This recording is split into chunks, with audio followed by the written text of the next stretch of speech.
right, guys, our final topic for today's show is we got news that December 1st will be the final day that the Quibi service, the Quibi streaming service, is gonna December 1st will be the last day that it's going to exist. So it's gone as soon as it came, and as quick as their little short videos are, this thing is gone. And Gone in a Quibi. yeah, it's gone in a Quibi. Do you remember when like they were advertising for it? They had one of the it was honestly like a super cringy like commercial in a lot of ways where they were like someone was making dinner or something and they were like, "Oh, how long is this gonna take?" And it's like, "It'll take four Quibbies." Yeah. Like they were gonna say like who the hell is going to adapt like normal dialogue into like warping it around a Quibi? Like that's not going to happen, and that's a little bit you're biting off more than you can chew if you think people are going to start working that into like their everyday life. Not Like, going to happen. yeah, let me judge my walk to the train station on how many Quibbies I can get in. A little bit much. And yeah, I mean, Google didn't come out and people didn't start saying they didn't tell people, "Hey, go Google this." People started saying, "I'm going to Google this" because the what they were getting was worth adapting into their vernacular. It wasn't like it was forced upon them like Quibi was trying to do. Yeah, that's why I was just like, yeah, okay. And then not to mention too, the weird thing is like, I understand kind of where they were coming from with the service. I didn't sign up for it. I had no desire. None of it looked very interesting to me. So like, I'm at fault for its demise. I'm included in it because it's not just me. There's obviously like no one signed up for it. One thing that was kind of interesting with this too, and which was kind of like stupid in a lot of ways, is the guy who I think it was Jeffrey Katzenberg, one of the main guys behind the service. In a quote, he blamed the coronavirus as being one of the reasons for its failure, which doesn't make a whole lot of sense because every other streaming service had skyrockets in their numbers due to the coronavirus. So sounds like some bullshit. Yeah, it's a little bit of no, dude. It's just the idea, unfortunately, just didn't turn out the way that you hoped. That is somebody not taking responsibility for their failure right there. That is somebody trying to pass the buck and doing so poorly. It's not surprising the service did poorly when those are the kind of evaluations that you're coming up with why your service didn't, survive. Yeah, because this came out around the I mean, it was 6 months ago. Came out. What else came out around the same time? Didn't like Peacock came out just a couple months ago, and then HBO Max came out. None of them are shutting their doors. Like none of them are hurting because of it. Like streaming numbers across all platforms went on a rise because of this. Well, it's so many, and you would think so many people's daily work got shifted to these Zoom meetings and conference calls and things like that. You would think Quibi would be right in everybody's wheelhouse at that point because, hey, in between meetings, I can watch a quick episode of the show. Or, if the service was worth it, then you would have thought this would have been a tailor-made scenario for them to have success, and they didn't. Personally, I found the little snippets that they showed, the little trailers or snippets of their segments, to be very intriguing. There was one with, I think, Chris Hemsworth's brother. Maybe it was, Liam. It looked like an intriguing show, like something I would want to watch.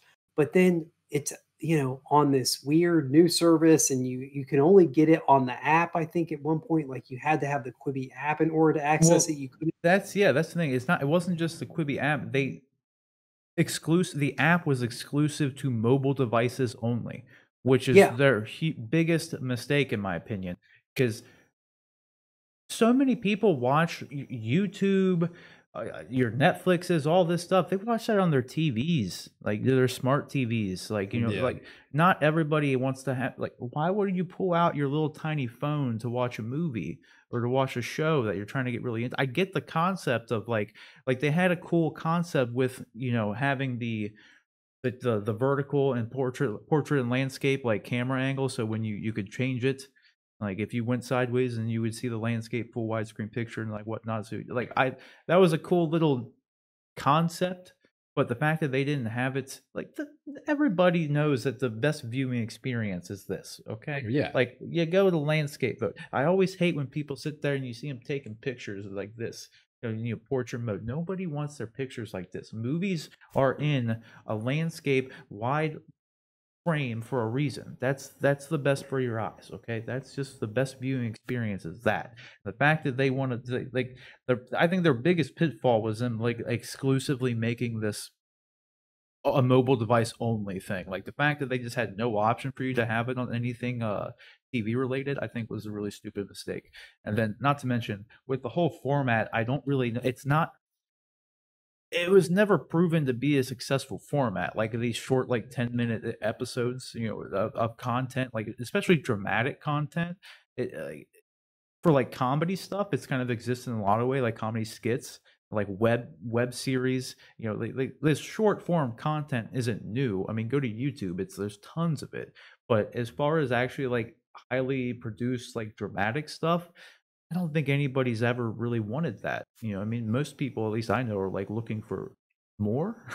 Like, you don't go to watch like you're talking like watching a trailer as opposed to watching a whole movie. And it's like for dramatic content, I feel like when you limit it to imagine watching 10 minutes of Game of Thrones episodes.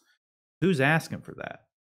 I don't know. I just that whole concept, I don't think it really works for all storytelling. Well, and because I never got into it, I don't know how many episodes or how many, segments there were in these things. But let's say there's, you know, 10 segments of a show and they're all coming at 10 minutes apiece. So you've got 100 minutes of content for that one series. Like maybe you start it on your phone. Maybe you're sitting at the doctor's office waiting. You pull up Quibi and you pop your AirPods in and you watch that first segment and you're like, oh, wow, this is really good. I wonder what happens next. You don't go home that night and sit in front of your $2,000, 4K TV and go, I'm not going to turn that on. I'm going to pull my phone out and watch, True. the rest of it on my phone. You want to be able to pop your TV on there and sit there and binge watch the rest of the episodes that are available. You want to knock that all out at once. So I get the idea behind it. It just very poor execution. I think very limited in their idea of how it would be consumed. Yeah, again, I just don't know who was really asking for it either. I mean, not that Yeah. like new things. I don't appreciate someone like they put a lot of money into this, and like I definitely applaud them. And Jeffrey Katzenberg and like Meg Whitman, they've been very successful producers in Hollywood for a long time. So I don't fault them. If anything, I applaud them for coming up and actually putting their money where their mouth was and trying to do something new and everything. I just don't think they really did enough of their like enough market research to see like who really like wanted something like this, because in my mind I never found it appealing at all. Like I don't want to watch 10 minutes worth of something. I've always been much more of a fan of more long form content than I am with quick stuff, because there's only certain things that work in these quick little bite-sized doses. And I had a theory too. Do you think they came up with the name because it's like an anagram or amalgamation of quick bite? That's a good Quick idea. bite of content. Like I feel like Could, I was yeah, thinking about that the definitely. other day. I was like, because I was like, what the hell even is a Quibi? Like, where do you come up with that name? And somehow I don't know, it just clicked in my mind that like, quick bite, like this seems like, which is this kind of, I don't know. The name was not very good. I don't know who was really asking for, who really ever wants such short form content. So I'm not really surprised that it didn't really take off that well. But I know they were definitely trying. They've got a lot of these big A-list stars to like do all this stuff. So I mean, kudos for trying. And it's a shame that it wasn't successful, because I'd rather there be more forms of content out there. But I mean, to be fair, as much as I'd love for there to be more content out there, I'm already drowning in the amount of content that is available. So, and there's still this like so much I haven't even been able to watch. Like I don't know. It's just, and things, it's just streaming wars are taking off because we got the Peacock thing now. We got HBO Max. It's more and more is just coming, man. Paramount's getting their own streaming service because they're getting rid of CBS All Access and they're making Paramount Plus, Apple Plus. Like it's too much sometimes. Yeah. So like you'd think that the little quick bites here, their Quibbies would have had a place somewhere, but guess. Well, and like you said, they had really good content creators involved with it. I mean, there were some big names involved with this stuff, and I was surprised that they weren't able to find a way to make it work. Yeah. Do you think do you think all the content is just dead now? Like everything that was on it is just lost to the ether, or do you think that content gets shuffled off to some other site? I think it's going to purely depend on what if like Netflix, for instance, were to see value in continuing one of them, maybe. But I think it's going to be hard to say with like the way this is shutting down, because it's not like they're getting bought out. So like the people at Quibi would maybe have no reason. I think it'd really be up to the showrunners of these shows to go and try to pitch the continuation of it, more so than like Netflix saying that did really well, because they don't know if it did really well. I'm sure Quibi isn't releasing how many viewers they were actually getting for each show. So I'm sure the people behind these shows would know how successful they were in some way. And if they think that, it could be, you could live on somewhere else, then I think it's going to unfortunately fall on them to go and try to keep it alive if they want it to. Because no other place is going to.